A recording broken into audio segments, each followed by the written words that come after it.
Hey, what's up, DS3TV? I can see you haven't subscribed to the channel. It's kind of weird. You should subscribe. I mean, we got some good content here. And also, go to the Twitch that's in the link down in the description. Link is probably right here under me. And yeah, should do all of that. And yeah, please subscribe. Get to see me have hot sauce that I don't really want to have when we get to 10,000. So subscribe. What is up, DS3TV? We are back for another video. Sorry, I'm getting this one out kind of late today, but yeah, we have the video out regardless, and it'll be back in regular schedule timing tomorrow. But yeah, let's get into it. This is Trope Talk Space Horror, and this should be a really good video to watch. And yeah, it's by Apocalyptic Productions, if you didn't know. And yeah, let's get into it. Warning! In this video, I give you a lot of reasons to be scared of space. If you are already scared of space, this might not be the video for you. If you aren't scared of space, this video might change that. This fully didn't occur to me when I scripted it because I love space, but Blue told me we needed a content warning, which is a pretty good sign that we definitely needed a content warning. I could understand that.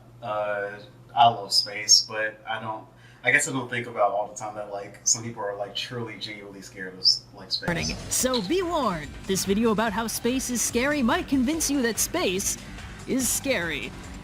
Let's go. Experts around the world agree that humans look up sometimes. In fact, looking up is one of our species' favorite hobbies and has been highly popular for as long as we've had suitably flexible spines and apex predators that know how to climb. But up is more than just a fun direction tigers sometimes come out of. Up is also where space is. Space is also in every other direction, but you can forgive an early human for not guessing that. And space is very exciting from a world-building standpoint. Our built-in sleep schedule aligns with the day-night cycle defined by the sun rising and setting every basically 24 hours, so the sky is kind of foundational to some pretty important human stuff. The sun definitely commands the most attention on a day-to-day basis, but the night sky presents intrigue and mystery. A nearly static pattern of sparkling lights that ever so slightly shifts every night, but the pattern of the stars always matches the season and changes at the same constant rate as the year's weather patterns. The sky always looks the same when it's cold, and it always looks the same when it's hot, and it always looks the same when the flowers come back. Clearly it has to mean something. What are those lights? Are they the campfires of our ancestors? Chariots of the gods? Memorials to long-dead heroes and monsters? Why do some of them move around sometimes? That's not even touching on the moon. Good grief, how do we get anything done around here? Honestly, I would have been just stargazing for literally so long, especially as before civilization really came together. Yeah, stargazing just would have been an amazing thing. So many questions! Of course, questions beget investigation, and investigation eventually produces answers. The stars change at the same rate as the early seasons because they're affected by the same thing, the Earth's position relative to the sun. As the Earth orbits the sun, our axial tilt exposes us to a fluctuating amount of sunlight while also pointing us at different sections of the sky every night. Those extra bright wandering stars were actually other planets that also orbited the sun, though there was, of course, some debate over this, as the idea that the known universe orbited the sun instead of the Earth called into question the seemingly ironclad thesis that the Earth was the de facto center of the universe and the most important thing around. I mean, it had to be. It's where we live. This position got less and less defensible as it became clear that the stars were not sparkly mica chips adorning the inside of a massive sphere with us at the center, but in fact more suns, just as big and sometimes bigger than our own shiny number and incomprehensibly far away. And for some reason, it's still thought by flat earthers that we are the center of the universe, which is stupid. I shouldn't have to say which is stupid, but I shouldn't even have to bring up flat earthers because the earth was proven out to be flat very, very long ago. It's just that people just decided to keep being stupid, so that's always fun. With each new revelation, the known universe got more and more vast, and Earth's place in that universe started to look a lot less centralized and a lot more teeny-weeny. But this was also exciting. If space was a place rather than a pretty skybox or a crystal sphere or something, then we could go there. We could explore, and who knew what we would find? I mean, my theory on space, right? Because I've been asked what do I think about aliens and stuff like that. I don't think that we will ever find aliens. Just from my point of view, I don't think we ever will. Especially not the ones that we like to think of as aliens. In Mars, they found quote unquote aliens, which are the like bacteria, right? I feel like that we won't find aliens just because literally we're not our star. For one, our star isn't dim. Like I mean, our star. Well, I say our star isn't dim. Our star is really dim. It's not like one of the brightest stars in the sky or whatever. So they wouldn't like if they're far away from us. They're not gonna, which they have to be, right? They have to be like a considerable amount away. It would be no way for them to find our solar system because our star is not really bright at all. It's nothing like outstanding in our like solar system like that would like pick us out from like another spot in the night sky. Also, it's like, you know, I just don't think, you know, I just don't think that, I feel like it probably is like aliens and stuff out there, but they live so far away, they would never reach us in a time that we can reach them, right? That's just kind of how I feel about it, but, you know, we can keep going. Maybe more people just like us, or exciting hostile worlds to explore, ray gun in hand. If every star was a sun, who knew how many Earths could be out there? Who else had been out there? What had they seen? What had they built? Why hadn't they called us? But as the picture got clearer, it became increasingly obvious that space wasn't a thriving ecosystem of exciting aliens, humanoid or otherwise. It was airless, irradiated, and most dishearteningly, everything was really, really far away. Far from hopping in your high-tech personal spaceship with your bubble helmet and form-fitting spacesuit and jetting.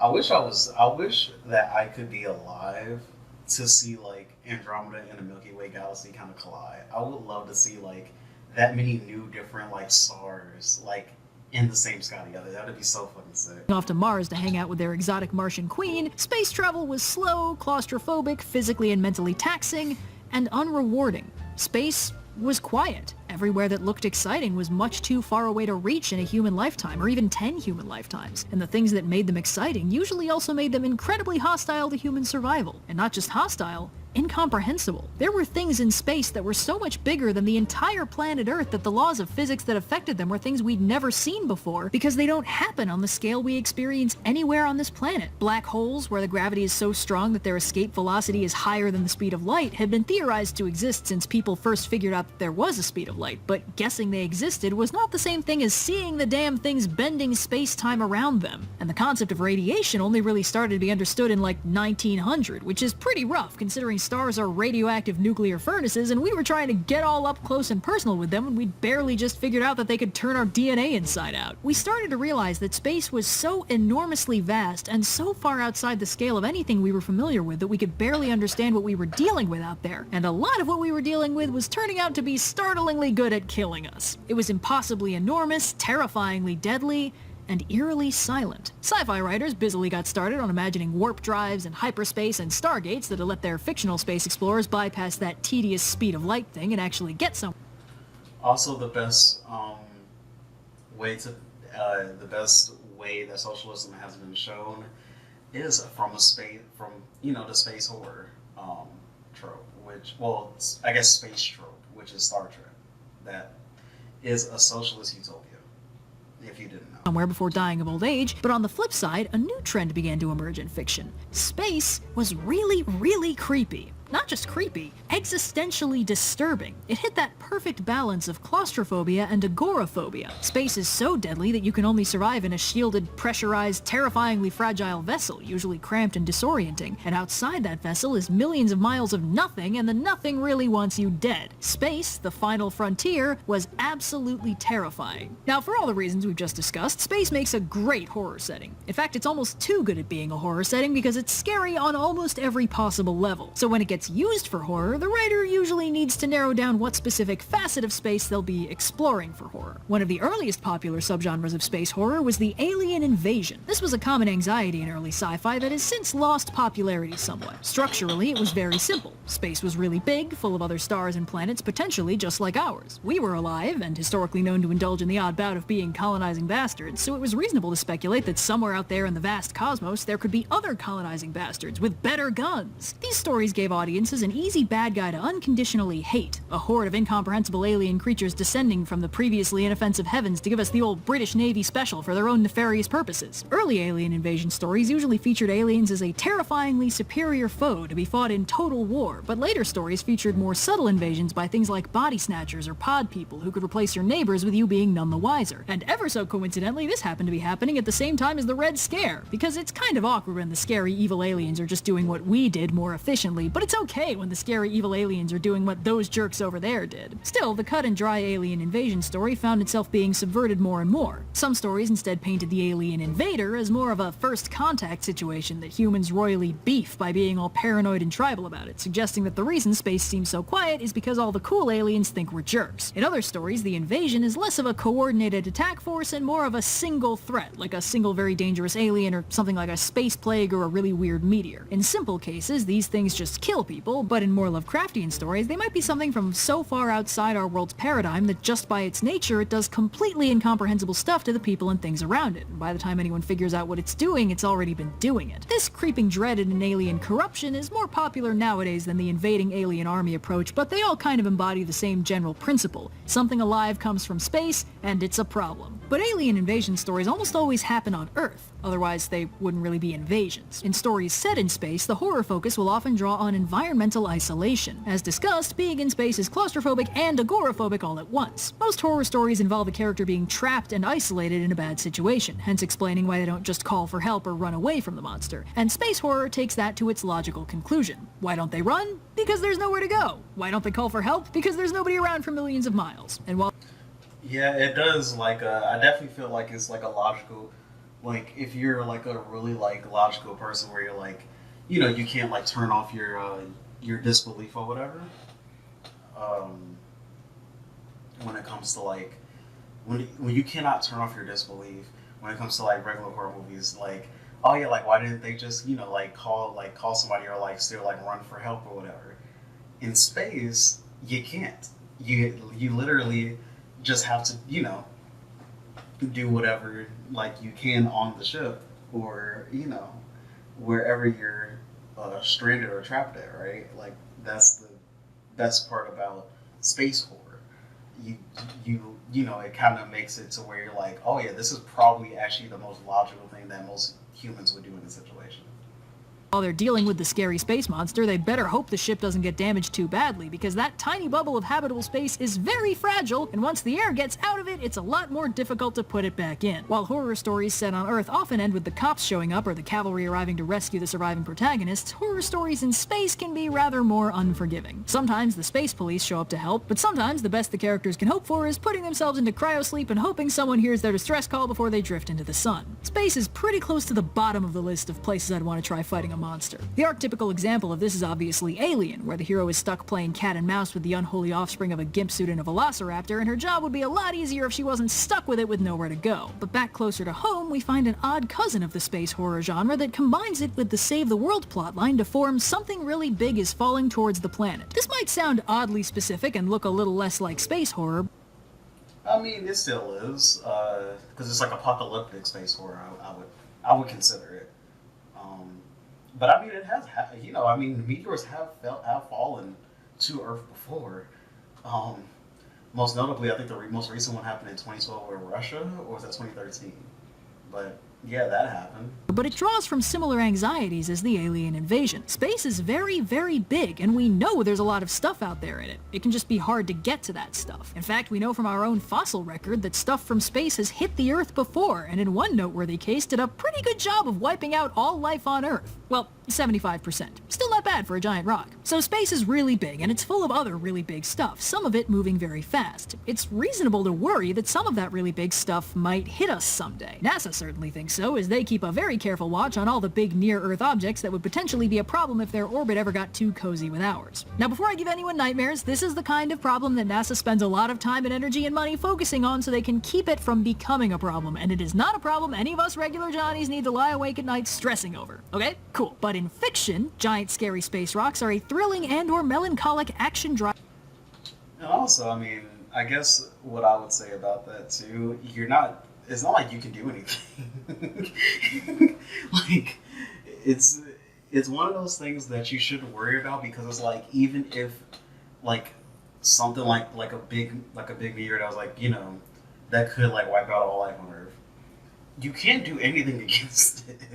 It's not like you can like you kind of just gotta accept your fate at that point, and I would probably do everything that you wanted to do, you know, before that time. But like, yeah, like we would know, like if it's on trajectory with us for, if like an asteroid or something is like on trajectory with us, like we would know that pretty soon. So, I mean, yeah, it's I feel like that's just not. That's just something I feel like you can't really like worry about, in my opinion, to be honest. Driving plot device. The horror of this story format comes from space and draws on some major stars of the space horror tropes. Incomprehensible vastness, a sense of powerlessness in the face of the void, but rather than playing these up for active horror, these stories tend to be more melancholy or actiony than standard space horror. In melancholic settings, the story might be more about how the characters cope with the seemingly inevitable destruction of the world, while in actiony settings, they usually have to go blow up or otherwise defeat the giant space rock before it gets any ideas on upstaging the moon. Next up, back in actual space, we get stories of the format "We found something really weird." A constant danger of exploration is the risk of finding stuff we don't understand that turns out to be much more dangerous than we're prepared for, or that has weird and scary effects we don't know how to deal with. Creepy artifacts with bad vibe auras, things that turn out to be part of alien reproductive cycles, an ancient space ruin that's totally silent but not as empty as it looks, etc., etc. These things often kick off horror plots by being actively very bad to be around, but they have varying degrees of individual malevolence. Think the spectrum of cursed artifacts. Some of them are actively hostile, some are just passively radioactive, some aren't actually all that bad, they just kick off the inciting incident. This variant is very popular in video games, probably because it's a really good premise for interesting environment design, collectible MacGuffins, and enemies for the protagonists to shoot en masse. And just one half step away from that is turns out space itself is really weird. As astronomy and space exploration has been a constant process of learning new, increasingly unsettling information about what space is and how it works, this sentiment is grounded in the very real experience of studying the cosmos as a whole. Turns out stars aren't just points of light, they're suns, just really far away ones. Except for these stars, which are actually planets. And this one, which is actually a whole galaxy full of hundreds of billions of stars. And these two, which are actually the same galaxy, but there's a very strong source of gravity between us and it, like a black hole. And also, I was gonna say that when you see like it's a black hole in the middle of the Milky Way.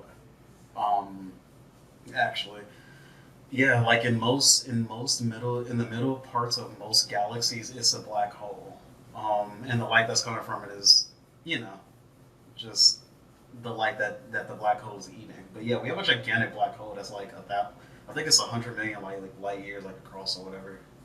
The gravitational lensing is causing the galaxy's image to be distorted from our perspective because that's a thing that can happen. Oh, what's a black hole? Glad you asked. See, they used to be called dark stars when they were theorized in 1784, but actually they're just objects with such strong gravity that not even light can escape them, and they also might have collapsed into a zero-dimensional singularity that has functionally no physical properties other than their mass, charge, and angular momentum. So how do we know they're even there? Well, we just found out, yeah, that picture was the first picture ever for a black hole. And also, what's the craziest thing about it is that you could be orbiting a black hole and you won't even literally nothing might not change it anything for you because time stops really when you're in a black hole, which is insane. So you wouldn't somebody else would see you basically, I think the thing is you would be stretching out fast, and time will go pretty fast for you. But everybody else looking at you would see just you moving towards it very slowly. Well, by how much they fuck up everything around them, of course. See, with real stuff this unnerving, it's no wonder that fiction ratchets it back and just makes it so space is hell or something. Considering that the history of space discovery has been one deeply unsettling discovery after another, it's fully reasonable for a writer to speculate that launching ourselves into space willy-nilly might result in finding some more new. If you guys ever want me to to react to some space stuff, I really would like that. Exciting things we don't understand that can warp us or kill us in new and fascinating ways, and it's just as reasonable for them to speculate that space itself might be in some way warped and kill-happy. It's quite common for writers to specifically explore this concept in the context of wormholes, warp drives, hyperspace, and all the other bits of sci-fi spec-fic designed to circumvent certain inflexible physical laws to enable happy fun-time space adventures without that killjoy speed of light getting in the way. The idea that bypassing a fundamental law of reality might have some, to use the technical term, fucky consequences is pretty popular. Even in settings where it isn't exactly space, it's common for any kind of trans-dimensional gateway network or spooky zero-gravity hell dimension to be at least kinda deeply unnerving to deal with. In stories like this, passing through a wormhole or switching on a warp drive for the first time can come with some very unpleasant unintended consequences. This can be comparatively tame, like in Larry Niven's version of hyperspace travel, where the space outside the ship in transit is complete blank nothingness, like the observer's blind spot is covering the window at all times, and it's really creepy. And it can also be blindingly unsubtle, like in Event Horizon, where opening a wormhole turned out to literally transport the ship to physical, actual hell, at which point it very considerately brought some hell back to share with the class. This can even work in stories with only space-like settings, like Reboot, which is set entirely in a computer and thus has no access to real space, but And also, we don't know what is past the black hole. Now, I do like the theory. I mean, of course, it's a theory. I don't know if it's true, but I do like the theory that actually everything's from black holes gets spewed out from a white hole, right? I like that theory. But I don't think we found a white hole yet. Maybe we have, and I just haven't seen anything about it. But yeah, that's like one of my favorite theories to like think about. Substitutes in the web, a spooky zero-gravity chaos dimension that will degrade and corrupt anyone who goes into it without suitable shielding, probably from all the pop-up ads and Twitter discourse. In short, when it comes to space as a horror setting, the idea that space itself is the enemy is a very popular concept for pretty self-evident reasons. Now, as a setting trope, space horror doesn't actually dictate much about the plot, but it does come with a set of standard plot hooks that can draw an unwitting protagonist into a really bad situation. Space horror protagonists will frequently be roped into the plot because something out in space went wrong and they've been called in to help or at least investigate to figure out what went wrong and how they can stop it from going wrong again in the future. Then when they get there, surprise! Turns out the thing that went wrong was one of about 1,000,000 different horrible possibilities that are still very much present and threatening, and their new goal is to survive and escape to avoid meeting the same fate as the first guys. Sometimes they're supposed to be on a rescue mission, but they don't need to bother, it literally never goes well. Best case scenario, the rescuee is already dead. Most suspicious scenario, the rescuee seems oddly unscathed. Either way, it never works out. As a horror setting, space has one major advantage over its competitors: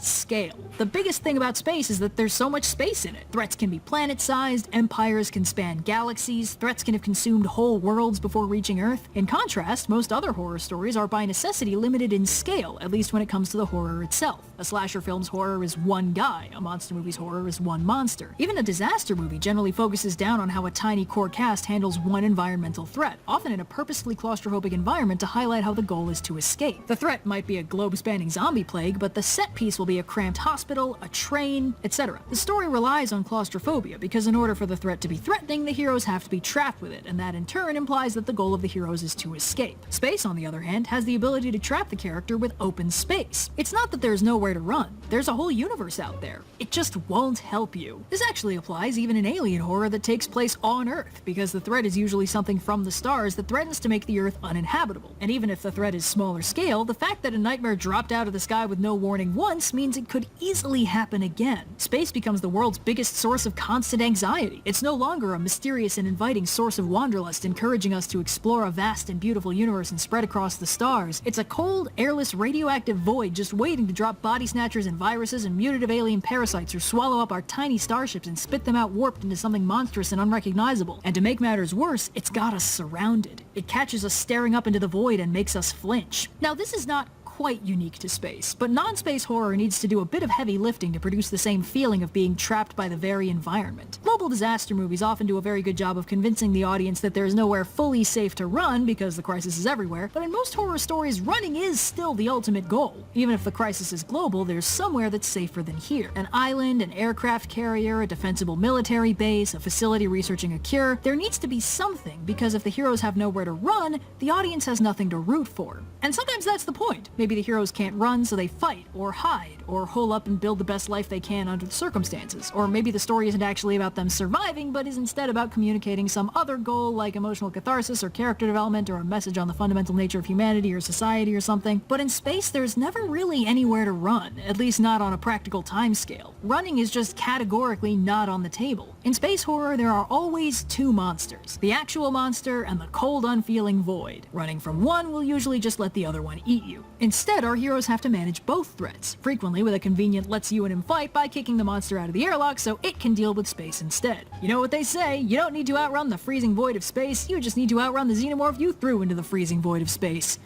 Or something. So yeah.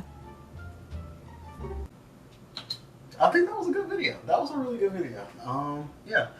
So, talk to you guys in the next one.